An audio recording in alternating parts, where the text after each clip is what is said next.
Welcome back to Beginner's Breadboards, my electronics learning journey. Today we're looking at a 4-bit asynchronous counter using D flip-flops. So for this project, we're using this IC, the SN74HC74, and we're using 2 of these ICs that gives us the accessibility to use 4 different flip-flops.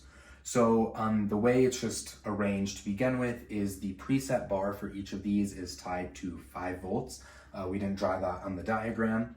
And then all of the clears for all of the ICs are connected together to just one switch. So that will be normally at 5 volts, but when you press a button, it goes to 0 and it will clear the entire thing. So that means each Q starts at 0 and each Q bar starts at 1.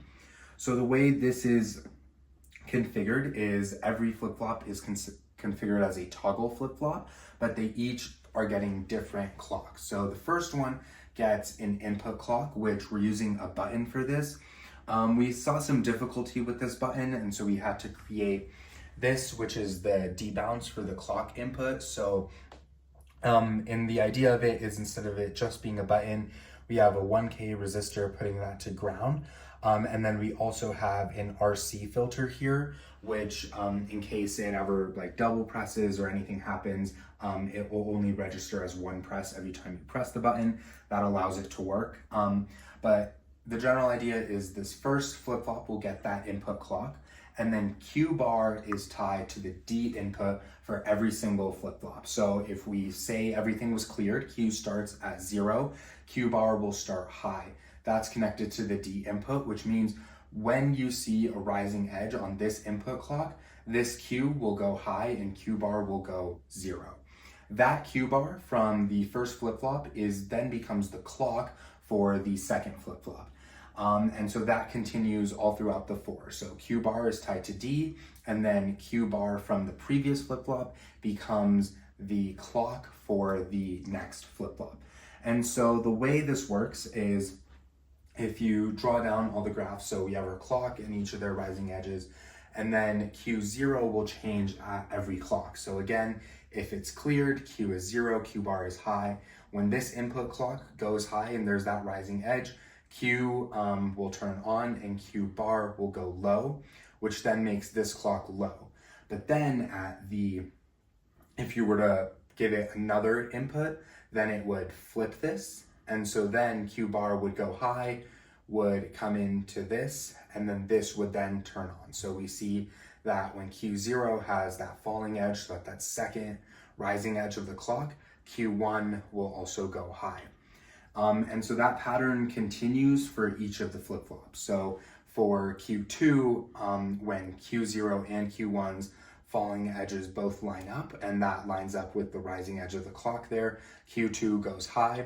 And then you see the same thing for Q3 when all of the falling edges for the previous flip-flops line up and then the rising edge for the clock is there.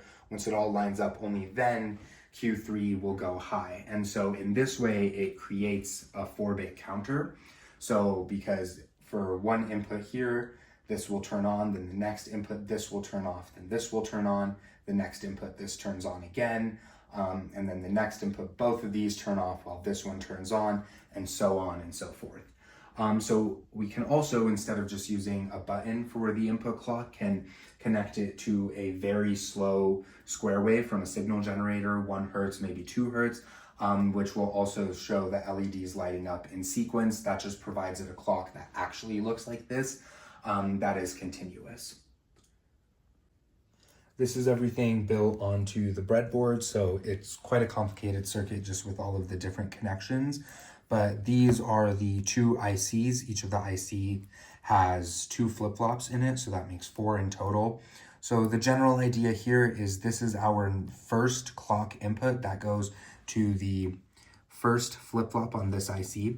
Then after that, these greens connect every single Q bar to the D input of that flip-flop.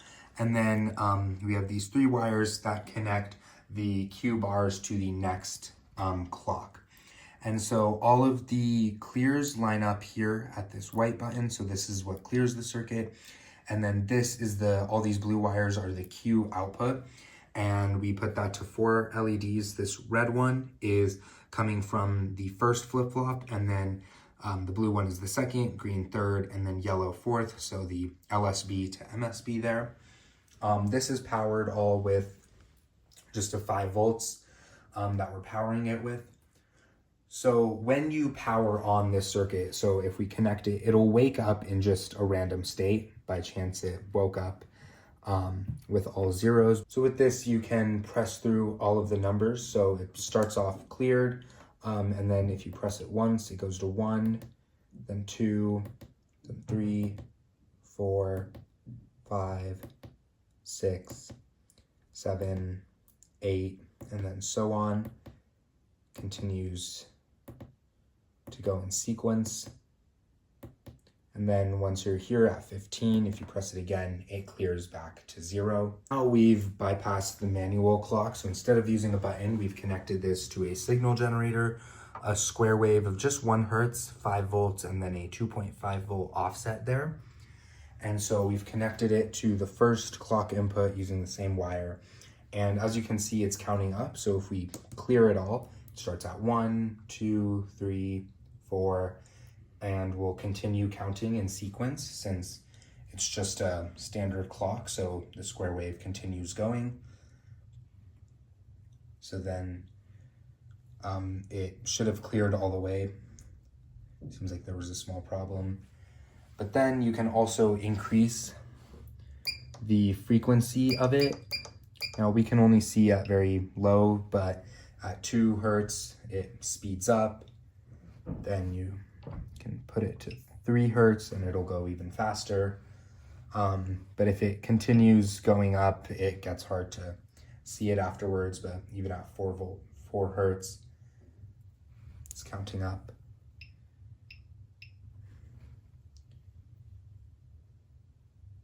This is back at 1 hertz and it just continues counting, and then you can clear it whenever to make it start back up.